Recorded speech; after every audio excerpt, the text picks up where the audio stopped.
Hello YouTube, Ronin Kaze. Oh my, for the love of everything, every time, huh? And it goes the wrong way. I mean, for everything that's good and wrong in this world. Star Wars: The Old Republic. More Jedi Sith talk. You're in command here. So I'm continuing with this character. I'm on this planet called Mekab. It has this thing called Isotope 5.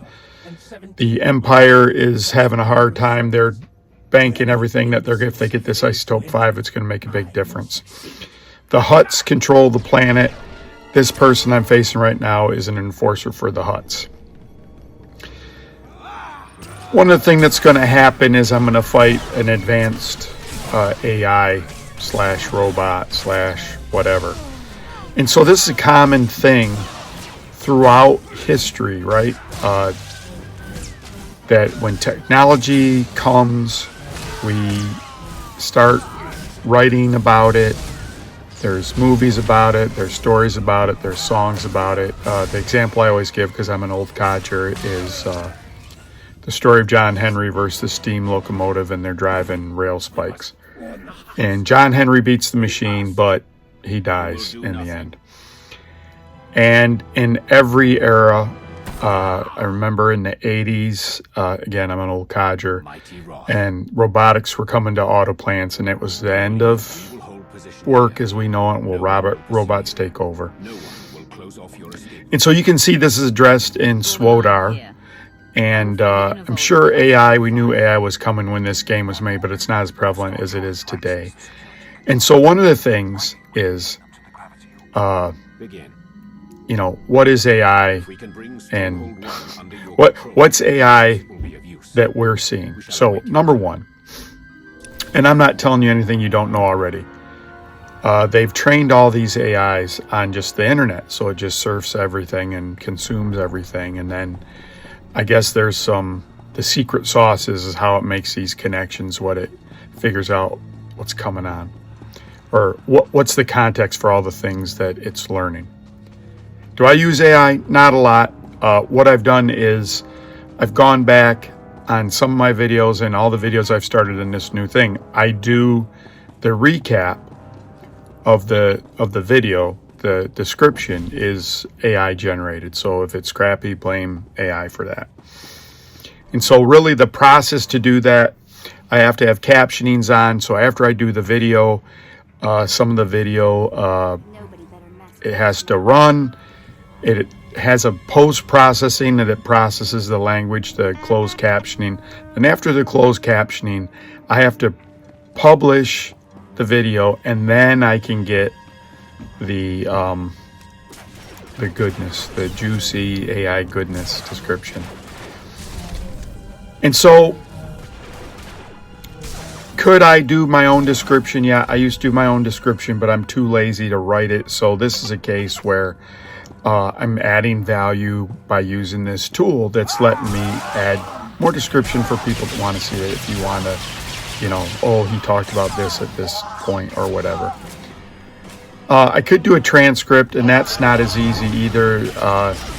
Transcript, if you ever look at it, it's like, it's a sentence at a time, and it's what it is. I've done a couple things. I was going to make a macro to take out all the carriage returns, and I don't know if you want a transcript of the videos, really. Sorry, YouTube, if you do, please let me know. But we've been fighting against technology and the fear of technology coming to take over for our jobs. And normally what happens is the technology comes, it displaces some jobs, and then there's new jobs that come up behind that. And really the threat is exactly how I'm using it. It's taken away the job of someone that would summarize these videos. And no, so that's a case where it's the decent use for AI to go ahead and take care of that for us, right? Go ahead and do that mundane work. But that's not to say there's real jobs that are probably going to be at risk of being lost. So I'm fighting more robots here. But ultimately, we can't predict what's going to happen, right? You can't look at the past. Past performance, no indication of future performance. And we're sure that we can think of a lot of dark futures.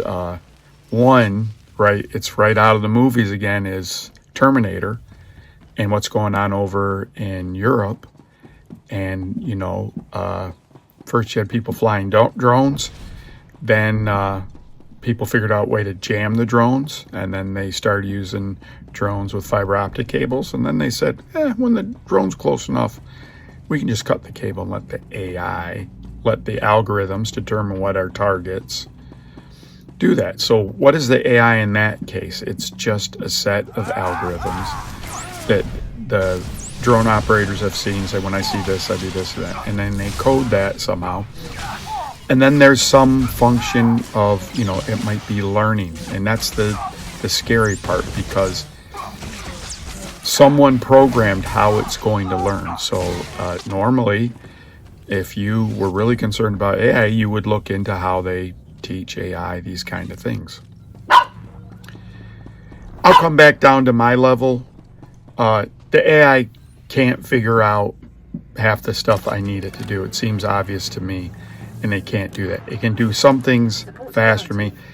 Here's when I first meet this big AI. So this is, they've taken this Isotope 5 and they've turned it into this stuff, and they've loaded it into these androids. So I'm about to get this robot that is supposed to be like, you know, a killer robot. It's a long battle. It's a type of battle that you would see in a, oh gosh, why do I always do that? If you're in a main battle and you're beating a huge boss, has all these mechanics, it's one of those kind of things. I deleted all that. This whole video was 53 minutes long. I cut it down to 12. I let you see me fight one of the other, so I beat this first one, and then I'm going to have to beat some other ones. Spoiler alert! But all that's to say is, good luck in there, ground team. Technology has always presented a danger to everyone until they figured out how it was used.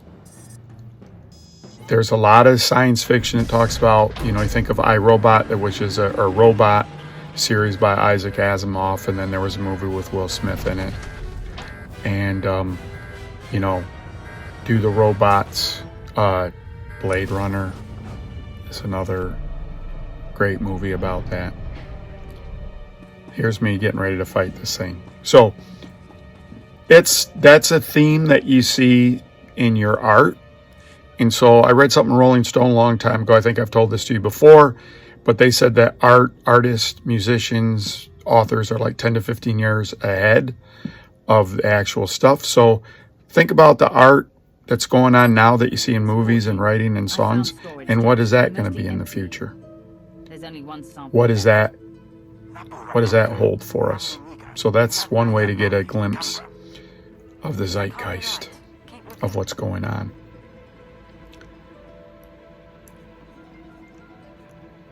We should be cautious for sure about it. I don't think your Roomba is going to take over anytime soon, but when you have a reliance, there's an overarching kind of thing, is that as we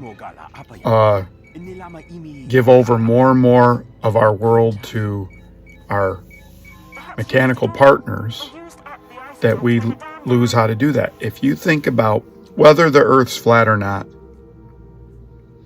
I'm not going to decide.